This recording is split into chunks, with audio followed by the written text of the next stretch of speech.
Good morning, ma'am. Myself Shweta Sinha from BSc Nursing student. Today is my teaching practice. My topic is a diabetes insipidus. Introduction. Diabetes insipidus, it is a rare disorder where the system the body used to regulate its water level becomes disrupted. This disruption leads to the two most common symptoms of the diabetes insipidus: excessive and prolonged thirst. Then definition. Diabetes insipidus is a disorder of the posterior lobe of the pituitary gland characterized by a deficiency of antidiuretic hormones ADH and vasopressor, grip and thrust, polydipsia and large volume of dilute urine characterize the disorder. Then normal. The pituitary gland send a hormones ADH antidiuretic hormone to the kidney to help control how much urine is made and control diabetes insipidus. Because the pituitary gland don't make enough HD ADH, the kidney make in late of the urine. Then types of diabetes insipidus. It is a two types: central diabetes insipidus and nephrogenic and diabetes insipidus. Central diabetes insipidus, it is a lack of the hormones vasopressors and antidiuretic hormones that is cause excessive prolonged very urine polyuria. Second is a nephrogenic diabetes insipidus. This structure is a your kidney that cause water to be exit or reabsorbed. That causes first is central diabetes insipidus may causes head trauma and surgery. Second is a pituitary or hypothalamus tumor, intracerebral occupation or infection. Nephrogenic diabetes insipidus.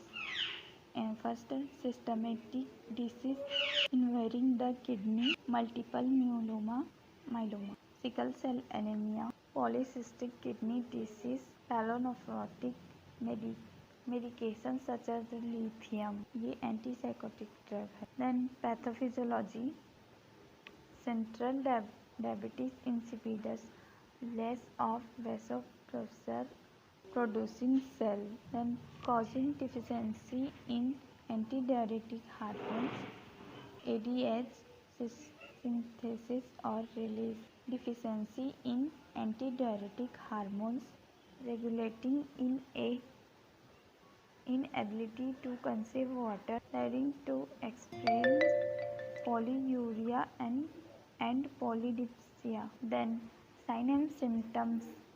First is a polyuria, which urine output of 5 to 15 liters daily. Polydipsia, especially a reserve from cold fluid. Marked dehydration as evidenced by dry mouth, membrane, dry skin and weight loss. And next, anorexia and epigastric fullness, nocturia and related fatigue from inappropriate sleep. Then nursing diagnosis. First is a increase the body temperature related to infection as evidenced by vital signs. Second, pain related to disease condition as evidenced by pain scale. Fluid volume deficit related to polyuria as evidenced by urine output. Second, anxiety related to hospitalization as evidenced by facial expression. Then last is a nursing management. Assess the general condition of the patient. Second, assess the past and medical history of the patient. Third is a assess for the etiological factor responsible in climb.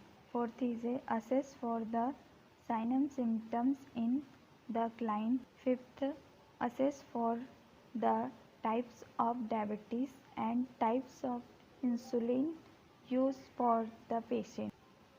Sixth, assess for the investigation for the patient. Thank you.